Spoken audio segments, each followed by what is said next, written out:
Welcome दोस्तों। तो दोस्तों आज इस नई वीडियो के साथ हम लिमिटेशन एक्ट 1963 को आगे बढ़ाते हुए जो हमारे पास इसके डेफिनेशन के जो क्लॉज बचे थे, जो डेफिनेशंस बची थी, उसको पूरा करते हैं। तो इसके कल पिछली वीडियो तक हमने डिफेंडेंट पिछली वीडियो में हमने डिफेंडेंट तक की जो डेफिनेशन है कि डिफेंडेंट कौन होता है, क्या होता है, बॉन्ड क्या होते हैं, बिल ऑफ एक्सचेंज क्या होता है, एप्लीकेशन क्या होती है, एप्लीकांट क्या होता है, पिटिशनर क्या होता है, ये सब हमने पढ़ा था। तो आज हम बची हुई जो हमारा डेफिनेशन का पार्ट है उसको कवर करेंगे। तो आज की जो सबसे पहली डेफिनेशन है वो है ईजमेंट। ईजमेंट के लिए हमें लिमिटेशन एक्ट के सेक्शन 25 से 25 और 26 को देखना पड़ेगा, जिसमें जो है ईजमेंट को क्लियरली डिफाइन किया गया है कि भाई ईजमेंट क्या है, ईजमेंट का राइट आपका कब अराइज होता है, किन सिचुएशन में अराइज होता है। ये सारी चीज़ें जो है हमें सेक्शन 25 और 26 में देखने को मिलती है। ईजमेंट जो है हमें सेक्शन 2 सब सेक्शन एफ में देखने को मिलती है। जो ईजमेंट है वो जो डेफिनेशन है ईजमेंट की वो हमें सेक्शन 2 सब सेक्शन एफ में देखने को मिलती है। इसके बाद जो अगली डेफिनेशन है वो है foreign country. Section 2 sub section जी जो बात करता है फॉरेन कंट्री की लिमिटेशन एक्ट के अकॉर्डिंग फॉरेन कंट्री किसे माना गया है। तो लिमिटेशन एक्ट के सेक्शन 2 सब सेक्शन जी में क्लियरली कहा गया है कि फॉरेन कंट्री का मतलब है अदर देन इंडिया, कि इंडिया के अलावा कोई और कंट्री जो है वो लिमिटेशन एक्ट के लिए फॉरेन कंट्री है। लेकिन 2019 का जो Jammu and Kashmir reorganisation act आया, उससे पहले लिमिटेशन एक्ट के लिए जो फॉरेन कंट्री थी उसमें जम्मू एंड कश्मीर भी जो है वो इंक्लूड था, वो भी इंक्लूड था फॉरेन कंट्री के लिए। लेकिन 2019 में जो Jammu and Kashmir reorganisation act आया, उसके बाद फॉरेन कंट्री की डेफिनेशन से जम्मू एंड कश्मीर को एक्सक्लूड करके जम्मू एंड कश्मीर को एक्सक्लूड किया गया फॉरेन कंट्री की डेफिनेशन से। तो उसके बाद अब जो है ये फॉरेन कंट्री की जो डेफिनेशन है इंडियन लिमिटेशन एक्ट में, उसका मतलब है कि कोई भी अदर कंट्री भारत के अलावा वो सारी फॉरेन कंट्रीज होगी। अगली जो डेफिनेशन है section 2 sub section H good faith कि गुड फेथ क्या है, ये जो है हमें सेक्शन 2 सब सेक्शन एच बताता है। ये जो है हमें एक नेगेटिव डेफिनेशन देता है गुड फेथ की। ये बोलता है nothing shall be deemed to be done in good faith which is not done with due care and attention, कि कोई भी ऐसी चीज जो आप ड्यू केयर और अटेंशन से नहीं करते हो वो गुड फेथ नहीं मानी गई है। ये जो है हमें एक नेगेटिव डेफिनेशन जो यहाँ पे देखने को मिलती है। इसके बाद जो अगली डेफिनेशन है सेक्शन 2 सब सेक्शन आई, जो बात करती है प्लेंटिफ कि प्लेंटिफ कौन है। तो प्लेंटिफ भी जो हमने डिफेंडेंट की डेफिनेशन में देखा एज इट इज जो है प्लेंटिफ की डेफिनेशन में है कि प्लेंटिफ में कौन है, एनी पर्सन। ठीक है, एनी पर्सन जिसको जो प्लेंटिफ है अपना राइट टू स्यू देता है, वो जो है कौन है, वो प्लेंटिफ है। कोई भी पर्सन जिसको जो एक्चुअल प्लेंटिफ है वो अपना राइट टू स्यू देता है उसे प्लेंटिफ माना गया है सिंपल वर्डों में। और दूसरा क्या है, एनी पर्सन हु इज कि ऐसा कोई भी पर्सन जो क्या है जो एग्जीक्यूटर है प्लेंटिफ का, एडमिनिस्ट्रेटर है या रिप्रेजेंटेटिव है प्लेंटिफ का, उसे भी जो है लिमिटेशन एक्ट के सेक्शन 2 सब सेक्शन आई के तहत प्लेंटिफ माना गया है। ये जो है हमें डेफिनेशन क्लॉज क्लियरली बोलता है कि दो डेफिनेशन बताता है ये प्लेंटिफ की। पहला तो कोई भी पर्सन जिसको प्लेंटिफ का राइट टू स्यू ड्राइव होता है, यानी कि राइट टू स्यू मिलता है। वो होगा प्लेंटिव। दूसरा कौन है, कोई भी प्लेंटिव का जो एग्जीक्यूटर हो या एडमिनिस्ट्रेटर हो या रिप्रेजेंटेटिव हो, वो भी जो है प्लेंटिव की डेफिनेशन में फॉल करता है अकॉर्डिंग टू लिमिटेशन एक्ट। इसके बाद जो अगली डेफिनेशन है सेक्शन 2 सबसेक्शन जे।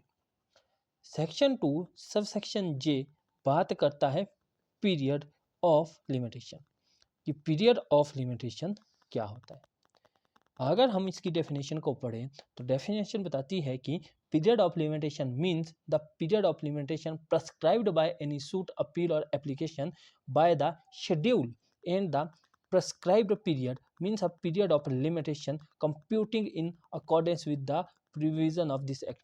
ये जो है दो चीज़ें बताते हैं, एक पीरियड ऑफ लिमिटेशन, दूसरा प्रेस्क्राइब्ड पीरियड। तो पहले पीरियड ऑफ लिमिटेशन को जब हम समझते हैं तो ये डेफिनेशन क्लियरली बोलती है कि लिमिटेशन का मतलब है वो पर्टिकुलर पीरियड जो इस एक्ट के आर्टिकल में किसी भी सूट, अपील या एप्लीकेशन को फाइल करने के लिए, प्रेजेंट करने के लिए दिया गया है, उसे पीरियड ऑफ लिमिटेशन माना गया है। अब साथ ही साथ इसमें एक नई दूसरी डेफिनेशन भी हमें देखने को मिलती है, प्रेस्क्राइब्ड पीरियड, जिसको हम शॉर्ट में पीपी बोलते हैं। प्रेस्क्राइब्ड पीरियड, कि प्रेस्क्राइब्ड पीरियड क्या है। प्रेस्क्राइब्ड पीरियड के लिए डेफिनेशन बोलती है कि means the period of limitation computing in accordance with the provision of this act, कि इस एक्ट के प्रोविजन के अकॉर्डिंग जब आप जो है उस टाइम पीरियड को गिनते हो तो वो जो पीरियड उसको इस एक्ट के प्रोविज़न को अप्लाई करने के बाद आता है उसे हम प्रेस्क्राइब्ड पीरियड बोलते हैं। इसको हम एक एग्जांपल के थ्रू समझते हैं। ये जो है हमारा, ये है limitation period, period of limitation. ये जो है हमारा पीरियड ऑफ लिमिटेशन है, ठीक है जी। यहाँ तक मान के चलो आप 2 मंथ, ठीक है जी। यहाँ क्या हो जाता है, यहाँ जो है जो प्लेंटिफ है उसकी हो जाती है डेथ, उसकी जो डेथ जो है वो हो जाती है। तो उसकी डेथ के बाद उसका अगर लीगल रिप्रेजेंटेटिव क्या है, माइनर है, तो यहाँ जाके उसका लीगल हेयर जो है वो मेजर होगा। तो जो ये पीरियड है, जो पीरियड है वो जो है कब किसको मिलेगा, वो पीरियड यहाँ जो है इंक्लूड हो जाएगा, तो ये बन जाएगा प्रेस्क्राइब्ड पीरियड। इसको चलो एक और शॉर्ट इससे समझते हैं, शॉर्ट तरीके से सिंपल सा समझते हैं। ये पीरियड ऑफ लिमिटेशन है, पीरियड ऑफ लिमिटेशन है, ठीक है जी। यहाँ आपने जो सूट फाइल करना है, लेकिन आपने उससे पहले क्या है कि सूट ज़्यादा गवर्नमेंट के अगेंस्ट आपने सूट फाइल करना है, उसके लिए आपके पीरियड है 3 ईयर। 3 ईयर आप जो है यहाँ ये आफ्टर 2 ईयर क्या करते हो, एक नोटिस देते हो स्टेट गवर्नमेंट को सेक्शन 80 CPC के तहत कि हम जो है आपके अगेंस्ट एक सूट ला रहे हैं, तो उसके लिए आप CPC के तहत उनको नोटिस देते हो। तो वो नोटिस के बाद यहाँ जो है आपके पास, यहाँ जो है उस नोटिस के 2 मंथ कंप्लीट हो जाते हैं। तो यहाँ जब 2 मंथ कंप्लीट हुए तो आपका नया PP क्या बन गया, प्रेस्क्राइब पीरियड। ये जो बचा हुआ टाइम है ये आपको यहाँ से आगे जुड़ेगा, तो ये आपका जो है नया PP प्रेस्क्राइब्ड पीरियड बन गया। यानी कि इस एक्ट के जो सेक्शन है, वो जो एक्सक्लूजन है, वो जो एक्सेप्शन है, उनको जोड़ने के बाद पीरियड ऑफ लिमिटेशन में जो पीरियड आता है उसे हम प्रेस्क्राइब्ड पीरियड जो है वो बोलते हैं, ठीक है जी। इसके बाद जो अगला है वो है सेक्शन 2 सब सेक्शन के, जो बात करता है प्रोमिसरी नोट की, कि प्रोमिसरी नोट क्या होता है।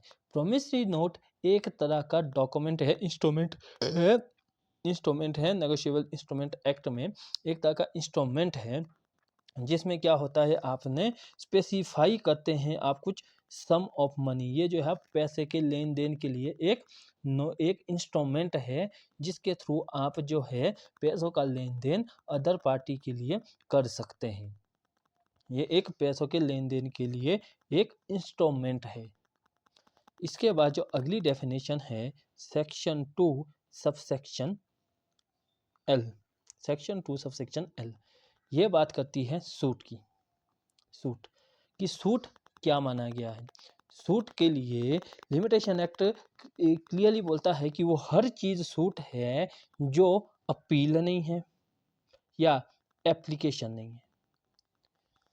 ये जो है का नेगेटिव डेफिनेशन देता है कि suit does not include an appeal और एप्लीकेशन।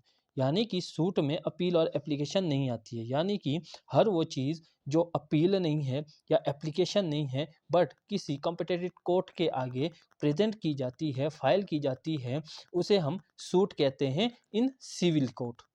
जो सिविल कोर्ट में किया जाता है उसे हम सूट कहते हैं अकॉर्डिंग टू लिमिटेशन एक्ट। अगली जो डेफिनेशन है सेक्शन 2 सबसेक्शन एम, जो बात करती है टॉर्ट। टॉर्ट कि टॉर्ट क्या है? Tort means a civil wrong. Simple word में tort means a civil wrong. Tort means a civil wrong. कोई भी सिविल रॉन्ग जो है वो टॉर्ट है, but does not include breach of contract or breach of trust, not exclusively the breach of contract or breach of trust।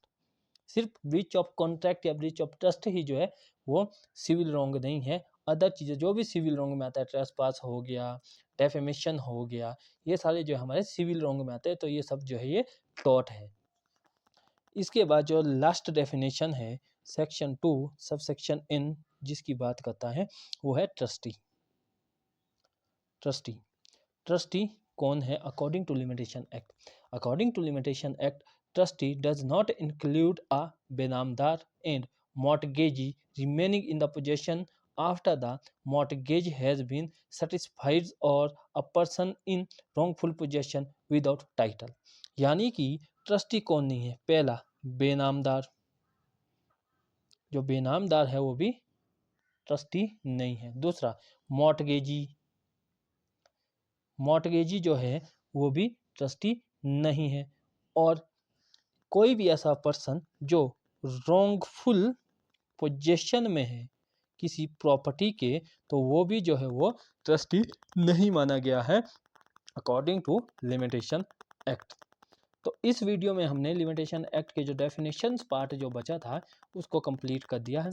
अगली video में हम section 3 of limitation act की बात करेंगे, जो क्लियरली बोलता है बार ऑफ लिमिटेशन, जो बात करता है बार ऑफ लिमिटेशन की, कि लिमिटेशन के ऊपर क्लियर बार है।